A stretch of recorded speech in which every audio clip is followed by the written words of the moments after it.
to my dearest family. I call it the family of Guard Your Eyes because really it's a family of Klal Yisrael. It represents Klal Yisrael. It represents what Klal Yisrael is all about, which is struggling to grow. And the biggest chizuk we could give ourselves, especially in Elul, is the fact that anyone that's working on themselves and succeeding, even for a few seconds, should dance. And it's important to know that. Chas v'shalom to get into a place of yush. Oh my gosh, I fell again. No, oh my gosh, I got over it again.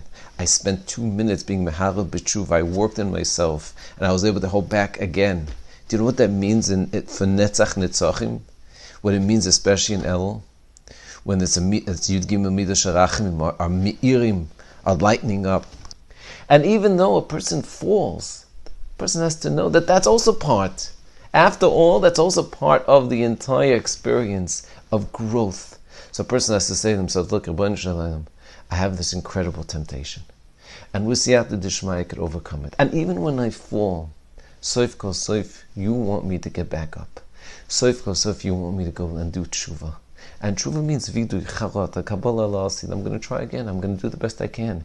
A person has to know that every time they do that, there's another incredible schus that they have. And I'll show you how this is so true.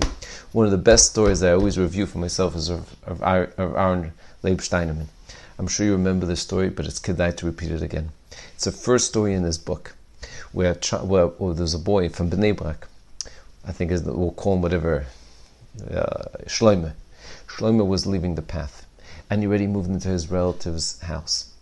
And in this relative's house, he already was not Shomer Shabbos. And then he already was dating someone that wasn't Jewish.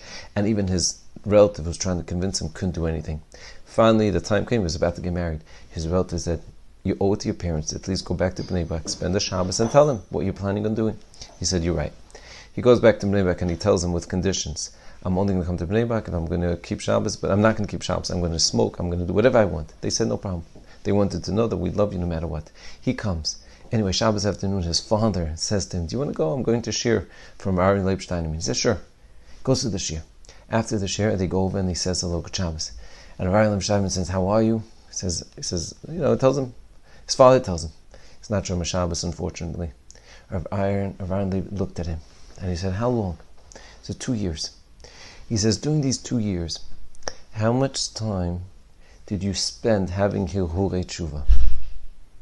So the boy thought for a second. He said he should know over the past 2 years, 4 times. He said, and Aaron Leib said, how much time during those 4 times were you thinking about the Teshuvah? He said, about 10 minutes. He said, do you realize for 40 minutes you were in a dalga of B'mokim Shebali Teshuvah Oimdim Mem Tzadikim Gmur Michalim Lamot? I'm jealous of those 40 minutes when you were in that place. You should know this boy afterwards ended up going back to his relative. He couldn't forget these words. And he ended up being Chayzer B'Teshuvah. Why? Because of those 40 minutes of Rabbi Leib appreciated that he was so great. And really every one of us, and everyone that's listening to this, Mistama is going to have an Elul 40 minutes of Hirurei Teshuvah. And that means you're in this incredible place called the B'mokim Shebali Teshuvah. Don't forget that. Thank you for listening to the Guard Your Eyes Daily Chizuk broadcast. Pass them on to your friends and help spread Kedusha in the world.